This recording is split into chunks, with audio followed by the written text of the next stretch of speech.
বন্দ্যোপাধ্যায়ের চালাকি এবার মুসলিম ভাইরা ধরে নিয়েছে, তাই তো মুসলিম ভাইরা ডিসাইড করেছে এবার 2026-এর বিধানসভার নির্বাচনে বিজেপিকে জেতাতে চলেছে, বিজেপিকে ক্ষমতায় আনতে চলেছে পশ্চিমবঙ্গে। কারণ তারা বুঝতে পেরে গেছে যে টিএমসি মমতা বন্দ্যোপাধ্যায় তাদেরকে জাস্ট ইউজ করছে ভোট ব্যাংকের জন্য, তাদেরকে অশিক্ষিত করে রাখছে, তাদের ছেলে মেয়েদেরকে অশিক্ষিত করে রাখছে, যাতে তাদেরকে ইউজ করা যায় এবং বদনাম করা যায় তাদের নামে। কি হচ্ছে দেখো তো, মরছে মুসলিম, মারছে মুসলিম, কেস হচ্ছে মুসলিমদের ওপর এবং তাদের নাম বদনাম হচ্ছে, মুসলিমদের নাম খারাপ হচ্ছে। এই জিনিসটা এখন মুসলিম ভাইরা হারে হারে টের পাচ্ছে এবং বুঝতে পেরে গেছে মমতা বন্দ্যোপাধ্যায় তাদেরকে জাস্ট ইউজ করছে। তাদেরকে এটা বলছে যে আমরা তোমাদের মসিহা, আমরা তোমাদেরকে বাঁচাতে চাই, মুসলিম ভাইদেরকে বাঁচাতে চাই, এটা বলছে, কিন্তু কাজ কিন্তু অন্য করছে। মুসলিম ভাইদের ক্ষতি করছে, তাদের ছেলে মেয়েদের ক্ষতি করছে, তাদেরকে অশিক্ষিত করে রাখছে, তাদের হাতে পাথর তুলে দিচ্ছে মারার জন্য, তাদেরকে উস্কাচ্ছে এবং তাদেরকে একটা খারাপ জায়গায় নিয়ে যাচ্ছে, মানুষের চোখের সামনে তাদেরকে খারাপ করে তুলছে। সেটা কিন্তু মুসলিম ভাইরা আবার বুঝতে পেরে গেছে, হারে হারে টের পাচ্ছে। তোমরা প্রত্যেকে জানো যে 2 দিন আগে শুভেন্দু অধিকারী গাড়ির উপরে হামলা হয়েছিল এবং সেখানে বেশ কিছুজন টিএমসির যে লোকগুলো রয়েছে তারা অ্যাটাক করেছিল শুভেন্দু অধিকারীর গাড়ির উপর এবং কাঁচটা ভেঙে দিয়েছে এবং ভিডিও তোমরা ফুটেজটা দেখেছো, আমরা অলরেডি নিয়ে ভিডিও করেছি। এবং সেখানে যে অ্যাটাকটা হয়েছে শুভেন্দু অধিকারীর উপর, কারা অ্যাটাক করেছে এবং কেন অ্যাটাক করেছে তোমরা প্রত্যেকে জানো। এবং অ্যাটাকটা যেহেতু হয়েছে, নাম কার খারাপ হলো? মুসলিমদের নামটা খারাপ হলো।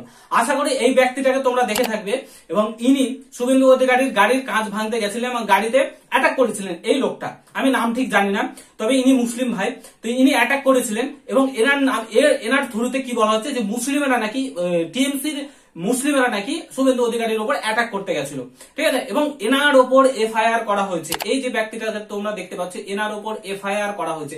এবার কি করবে এই লোকটা? এই যে টিএমসি দলের নেতাগুলোর কথা শুনে শুভেন্দু অধিকারীর উপর অ্যাটাক করলো, নেতাদের কিছু হবে না, মরবেন আপনারা, মারবেন আপনারা, কেস হবে আপনাদের উপর। এই যে কেসের জন্য টাকা আপনাকে খরচা করতে হবে, কেস চলবে, কেসের পর কেস চলবে, হিয়ারিং এর পর হিয়ারিং চলবে, আপনার টাকা খরচা করতে হবে।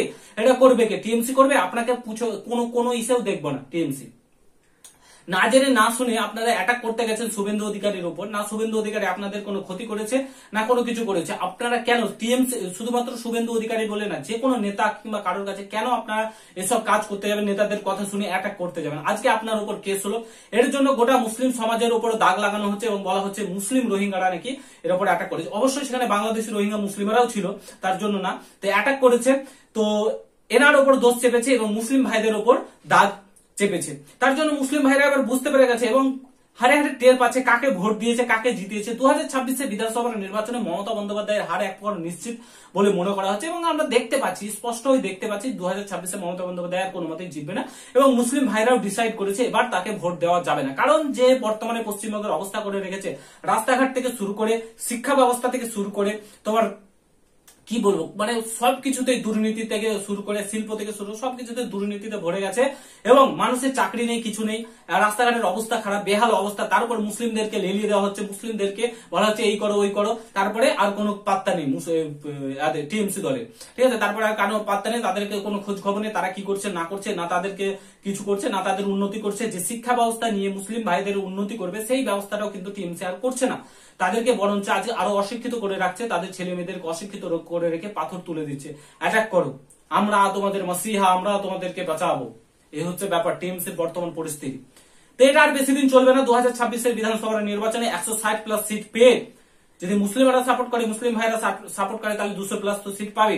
তো 160+ সিট পেয়ে বিজেপি ক্ষমতায় আসবে এবং মুসলিম ভাইদের উন্নতি করবে বলে আমি মনে করি এবং বিজেপি সেটা মনে করে। একসাথে চলবে বিজেপি এবং মুসলিম ভাইদেরকে একটা ভালো জায়গায় নিয়ে যাওয়ার কথা কিন্তু বিজেপি ভাবছে।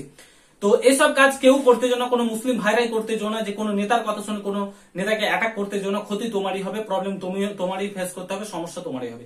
আশা করি বুঝতে পারছো। ভিডিওটা আমি এখানে সমাপ্ত করছি। যদি কোনো কিছু জানার থাকে, বলার থাকে, কমেন্ট বক্সে জানাবে, আমি তোমাদের সঙ্গে কথা বলবো। ভালো লাগলে শেয়ার করো। দেখা হচ্ছে নতুন ভিডিওর সঙ্গে। গুড বাই, জয় হিন্দ, বন্দে মাতরম।